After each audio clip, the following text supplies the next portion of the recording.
बच्चों, मैं सीता कंवर स्वागत करती हूँ आपका राजस्थान सरकार व वेदांता की CSR इनिशिएटिव ई कक्षा में, जिसके टेक्निकल पार्टनर है मिशन ज्ञान।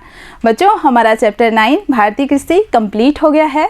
अब हम शुरू कर रहे हैं चैप्टर 10 खनिज व ऊर्जा संसाधन, और इस चैप्टर को हम कुल 3 वीडियो में कवर करेंगे। फर्स्ट वीडियो के तहत हम अध्ययन करेंगे भारत की प्रमुख खनिज पेटियां व ऊर्जा खनिजों का। साथ ही सेकंड वीडियो में अध्ययन करेंगे राजस्थान के महत्वपूर्ण खनिजों का। इसी के साथ ही थर्ड वीडियो में हम महत्वपूर्ण प्रश्नों का अभ्यास करेंगे। तो चलिए बच्चों, शुरू करते हैं फर्स्ट वीडियो को। सबसे पहले समझते हैं कि संसाधन किसे कहा जाता है, क्योंकि हमारे चैप्टर का क्या नाम है, खनिज व ऊर्जा संसाधन।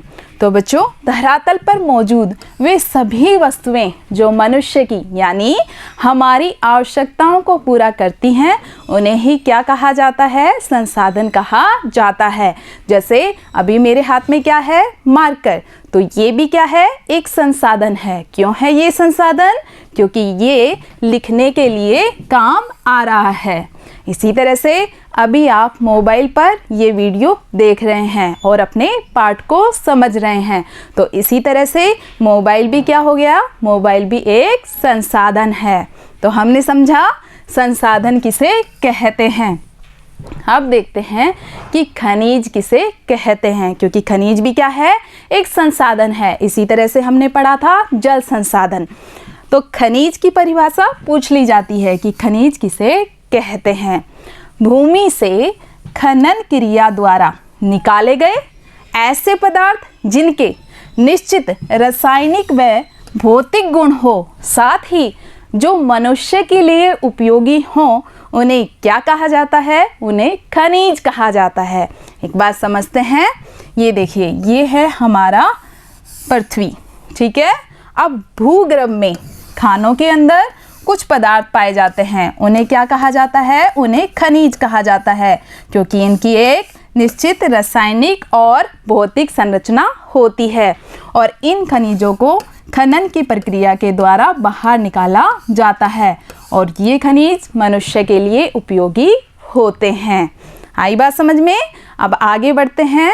भारत की प्रमुख खनिज पेटियां बताइए। इंपॉर्टेंट क्वेश्चन बनता है कि कौन कौन से जैसे क्षेत्र हैं जहां पर भारत में प्रमुखता से खनिज पाया जाता है।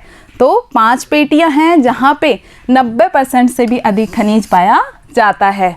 मानचित्र की सहायता से समझते हैं हम। पहली पेटी है प्रायद्वीपीय पठारी भाग। ये देखिए, ये है भारत का प्रायद्वीपीय पठारी भाग। प्रायद्वीप किसे कहते हैं? ऐसा स्थलीय भाग जो कि 3 ओर जल राशि से घिरा हो, उसे प्रायद्वीप कहते हैं। जबकि द्वीप क्या होता है, जो चारों ओर जल से घिरा हो। तो भारत का जो दक्षिणी हिस्सा है वो प्रायद्वीपीय कहलाता है, क्योंकि यह 3 ओर जल से घिरा हुआ है। इसके दक्षिण में हिंद महासागर है, पूर्व में बंगाल की खाड़ी है और पश्चिम में अरब सागर है। तो जो प्रायद्वीपीय पठारी भाग है, वहाँ पर खनिज संसाधन पाए जाते हैं। इसके अलावा दूसरी खनिज पेटी है अरावली पर्वत श्रृंखला। यहाँ ये है राजस्थान और ये है अरावली पर्वत श्रृंखला। तो यहाँ पर भी खनिज पाए जाते हैं। इसके अलावा पूर्वी क्षेत्र में ब्रह्मपुत्र घाटी है, ये भी महत्वपूर्ण खनिज की पेटी है।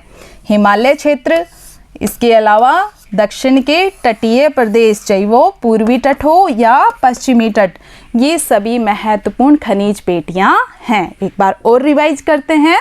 प्रायद्वीपीय पठारी भाग, अरावली पर्वतीय क्षेत्र, ब्रह्मपुत्र घाटी, हिमालय क्षेत्र और दक्षिण के तटीय प्रदेश। खनिज पेटियों को समझने के बाद अब हम चर्चा करते हैं कि खनिज कितने प्रकार के होते हैं। हालांकि सिलेबस में हमें सिर्फ ऊर्जा खनिजों के बारे में ही अध्ययन करना है, लेकिन एक बेसिक जानकारी हमें होनी चाहिए कि खनिज आखिरकार कितने प्रकार के होते हैं। तो मोटे तौर पे हम खनिजों को धात्विक, अधात्विक और ऊर्जा खनिजों में विभाजित करते हैं। धात्विक खनिज ऐसे खनिज होते हैं जिनमें धातु का अंश पाया जाता है और अधात्विक में धातु का अंश विद्यमान नहीं होता है। धात्विक खनिजों को पुनः दो भागों में वर्गीकृत किया जाता है, लोह धात्विक खनिज और अलोह धात्विक खनिज। लोह धात्विक खनिज अर्थात जिनमें लोहे का अंश विद्यमान होता है, जैसे कि लौह अयस्क, टंगस्टन व कोबाल्ट। और अलोह धातु यानी जिनमें धातु तो पाई जाती है परंतु लोहे का अंश नहीं पाया जाता है। तो अलोह धात्विक खनिज में शामिल हैं सोना, चांदी, तांबा व जस्ता। अब बात करते हैं अधात्विक खनिजों की, जिनमें किसी भी प्रकार के धातु का अंश नहीं पाया जाता है। तो अधात्विक खनिजों के उदाहरण हैं चूना पत्थर, जिप्सम, संगमरमर, अभ्रक आदि। और लास्ट है ऊर्जा खनिज, ऐसे खनिज जिनसे ऊष्मा या ऊर्जा की प्राप्ति होती है, जैसे कि कोयला, पेट्रोलियम व प्राकृतिक गैस। तो हमें विस्तार पूर्वक किसका अध्ययन करना है? ऊर्जा खनिजों का। तो सबसे पहले देखते हैं ऊर्जा खनिज किसे कहते हैं। ऐसे खनिज जो कि ऊष्मा प्रदान करें या फिर ऊर्जा प्रदान करें, साथ ही जिन्हें मनुष्य सूर्य से, जीवाश्म पदार्थों से या फिर परमाणु घटकों से प्राप्त करता है, उन्हें ही ऊर्जा खनिज कहा जाता है। ऊर्जा खनिजों को मुख्यतः दो भागों में वर्गीकृत किया जाता है। ईंधन खनिज अर्थात ऐसे खनिज जो कि ईंधन के रूप में प्रयुक्त होते हैं, जैसे कि कोयला, पेट्रोलियम व प्राकृतिक गैस। और दूसरे होते हैं अणुशक्ति खनिज, जैसे कि यूरेनियम, थोरियम आदि, जो कि परमाणु ऊर्जा के निर्माण में सहायक होते हैं। तो चलिए बच्चों, अब हम एक एक करके सभी ऊर्जा खनिजों का अध्ययन करते हैं। भारत विश्व में कोयला उत्पादन में तो तीसरा स्थान रखता है, लेकिन यदि हम ऐतिहासिक पृष्ठभूमि देखें कि भारत में सबसे पहले कोयला कब निकाला गया, कोयले का उत्खनन कब किया गया, तो भारत में सबसे पहले कोयला निकाला गया रानीगंज में। और रानीगंज कहाँ है? रानीगंज पड़ता है पश्चिम बंगाल में। और ये निकाला गया 1774 में। कुछ बुकों में 1814 दिया गया है, तो उसको आप करेक्ट कर लें। 1774 में सर्वप्रथम भारत में रानीगंज पश्चिम बंगाल में कोयला निकाला गया। भारत में जितना भी कोयला उपस्थित है उसे हम कार्बन की मात्रा के आधार पे 4 भागों में विभाजित करते हैं। बहुत ही इम्पोर्टेंट है ये। पिछले साल भी क्वेश्चंस आए थे इसमें से कि सुमेलन करना था कोयले का और उनमें उपलब्ध कार्बन की मात्रा का। ठीक है, तो कौन कौन से कोयले हैं कार्बन की मात्रा के आधार पे? सबसे पहले आता है एंथ्रेसाइट। एंथ्रेसाइट सबसे उत्तम किस्म का कोयला होता है, क्योंकि इसमें कार्बन की मात्रा 80 से 90% होती है। जिस कोयले में कार्बन की मात्रा जितनी अधिक होगी वह कोयला उतना ही अधिक अच्छा माना जाता है। तो जो एंथ्रेसाइट कोयला होता है ये चमकीला होता है। दूसरा है बिटुमिनस कोयला। भारत में सर्वाधिक बिटुमिनस टाइप का कोयला ही पाया जाता है और बिटुमिनस कोयले में कार्बन की उपस्थिति होती है 75 से 80%। उसके बाद आता है लिग्नाइट कोयला, और लिग्नाइट कोयला राजस्थान में सर्वाधिक पाया जाता है। यानी राजस्थान में जो कोयला पाया जाता है वो लिग्नाइट किस्म का कोयला होता है। और भारत में बिटुमिनस किस्म का कोयला ज़्यादा पाया जाता है। तो लिग्नाइट किस्म के कोयले में 35 से 50% कार्बन की उपस्थिति होती है। नेक्स्ट है पीट। इसमें कार्बन सबसे कम होता है, 15 से 35% इसमें कार्बन की उपस्थिति होती है। तो हमें इसे अच्छे से याद कर लेना है कि कार्बन की मात्रा के आधार पे कोयला कितने प्रकार का होता है? कोयला 4 प्रकार का होता है, ABLP। एंथ्रेसाइट, बिटुमिनस, लिग्नाइट और पीट। भारत में सबसे ज़्यादा बिटुमिनस किस्म का कोयला पाया जाता है और यह कोयला गोंडवाना कालीन अवसादी चट्टानों में स्थित होता है। अब अवसादी चट्टानें क्या होती हैं बच्चों? चट्टानें 3 प्रकार की होती हैं, आग्नेय चट्टानें, अवसादी चट्टानें और कायांतरित चट्टानें। आग्नेय चट्टानों को प्राथमिक चट्टानें भी कहा जाता है, क्योंकि सबसे पहले आग्नेय चट्टानें निर्मित होती हैं, बाद में ताप और दाब की प्रक्रिया के फलस्वरूप अन्य चट्टानों का निर्माण होता है। संक्षिप्त में बता देती हूँ कि जब ज्वालामुखी उद्गार होता है तो ज्वालामुखी के उद्गार से जो लावा निकलता है और जो मैग्मा होता है उनसे आग्नेय चट्टानें निर्मित होती हैं। तो हमारा जो ये कोयला है ये अवसादी चट्टानों में स्थित होता है। और भारत में अगर क्षेत्र देखें हम कोयला के जो महत्वपूर्ण क्षेत्र हैं कोयला जमाव के, तो उनमें महत्वपूर्ण है महानदी घाटी क्षेत्र, गोदावरी घाटी क्षेत्र और गोदावरी वृद्धा क्षेत्र, दामोदर घाटी क्षेत्र व सोन घाटी क्षेत्र। महानदी घाटी क्षेत्र, गोदावरी वृद्धा क्षेत्र, सोन घाटी क्षेत्र और दामोदर घाटी क्षेत्र। और अगर हम राज्यों की दृष्टि से देखें कि भारत के सर्वाधिक कोयला भंडार वाले राज्य कौन कौन से हैं, तो सर्वाधिक कोयला भंडार वाले राज्य हैं झारखंड, उड़ीसा व छत्तीसगढ़। यहाँ हम मैप में देखते हैं, ये देखिए जिसे पिंक कलर से डिनोट किया गया है, यहाँ पर ये है झारखंड और ये है हमारा उड़ीसा और यहाँ पे ये है छत्तीसगढ़। तो ये तीनों ही सर्वाधिक कोयला भंडार वाले राज्य हैं। अब हम बात करते हैं राजस्थान के महत्वपूर्ण कोयला उत्पादन क्षेत्रों की, क्योंकि पूछा जा सकता है कि राजस्थान के प्रमुख कोयला उत्पादक क्षेत्र बताइए। तो राजस्थान में बताओ जरा कौन सी किस्म का कोयला पाया जाता है? लिग्नाइट किस्म का कोयला सबसे ज़्यादा पाया जाता है। और अगर हम कोयला उत्पादक जिलों की बात करें तो महत्वपूर्ण जिले हैं बाड़मेर, बीकानेर व नागौर। मानचित्र में अंकन करेंगे, ये है राजस्थान और राजस्थान के पश्चिमी क्षेत्र में यहाँ ये बीकानेर और इधर जैसलमेर के नीचे बाड़मेर, साथ ही नागौर। तो तीन महत्वपूर्ण क्षेत्र हैं बीकानेर, बाड़मेर व नागौर। बाड़मेर में यदि हम क्षेत्र देखें तो कपूरडी व जालिपा, बीकानेर में बरसिंहसर व पलाना और नागौर में मेड़ता व कसनौ आदि महत्वपूर्ण क्षेत्र हैं। एक बार और रिवाइज करेंगे हम। बाड़मेर में महत्वपूर्ण क्षेत्र जहां कोयला पाया जाता है कपूरडी, जालिपा और गिरल। इसी तरह से बीकानेर में बरसिंहसर, पलाना, गुडा और नागौर में मेड़ता, कसनौ व मातासुख। ये महत्वपूर्ण कोयला उत्पादक क्षेत्र हैं। नेक्स्ट हम चर्चा करते हैं दूसरे महत्वपूर्ण ऊर्जा खनिज पेट्रोलियम पदार्थों की। तो जिस तरह से हमने देखा कोयले का निर्माण होता है, ठीक उसी तरह से ही जो समुद्रीय जीव व वनस्पति थे प्राकृतिक आपदा आने से ये दब गए और ताप व दाब की प्रक्रिया के फलस्वरूप पेट्रोलियम पदार्थों का निर्माण हुआ। ये देखिए अवसादी चट्टानी भागों में, तो जिस तरह से कोयला हमें अवसादी चट्टानों में मिलता है उसी तरह से पेट्रोलियम पदार्थ भी अवसादी चट्टानी भागों में पाए जाते हैं। ये अवसादी चट्टानी भागों में स्पंज की भांति पाए जाते हैं। साथ ही वनस्पति व जीवों के सागरीय भागों में दबने व रासायनिक तथा तापीय क्रिया होने के कारण इनका निर्माण हुआ। यदि हम बात करें उपयोग की, तो पेट्रोलियम पदार्थों का उपयोग परिवहन व मशीनरी में किया जाता है। और पेट्रोलियम पदार्थों के भंडार पूछे जाएं, बहुत ही इंपॉर्टेंट क्वेश्चन है। पेट्रोलियम पदार्थों के भारत में महत्वपूर्ण भंडार क्षेत्र कौन से हैं, यानी कौन कौन से क्षेत्रों में पेट्रोलियम पदार्थ पाए जाते हैं। तो पहला है ब्रह्मपुत्र व सुरमा घाटी, जो कि कहाँ पर है? ये है असम में। यहाँ देखिए ये है ब्रह्मपुत्र व सुरमा घाटी।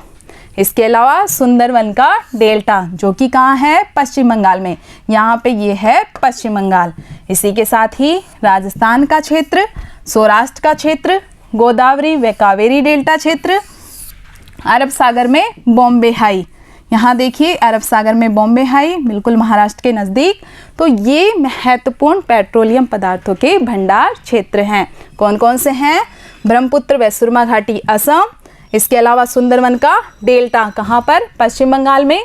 राजस्थान व सौराष्ट्र का क्षेत्र, कृष्णा गोदावरी क्षेत्र, कावेरी क्षेत्र व बॉम्बे हाई।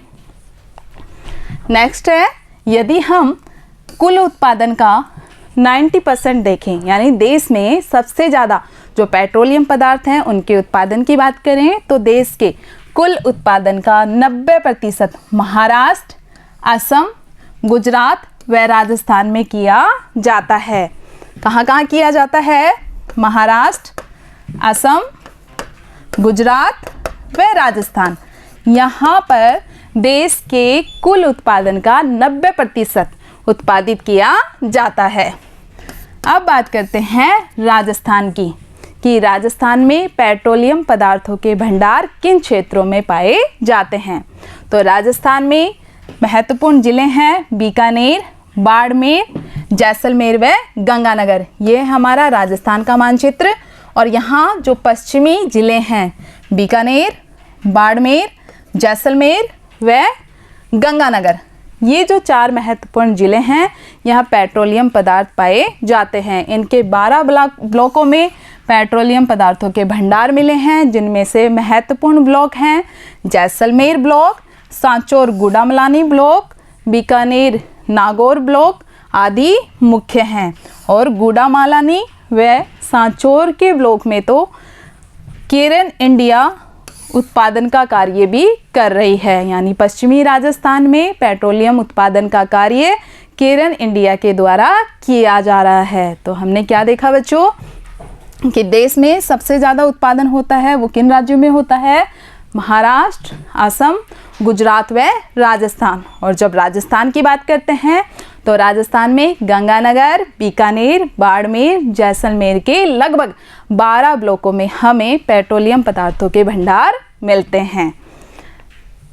अब बात करते हैं प्राकृतिक गैसों की, क्योंकि जब पेट्रोलियम पदार्थों का निर्माण होता है उसी के साथ ही प्राकृतिक गैस भी निर्मित होती हैं।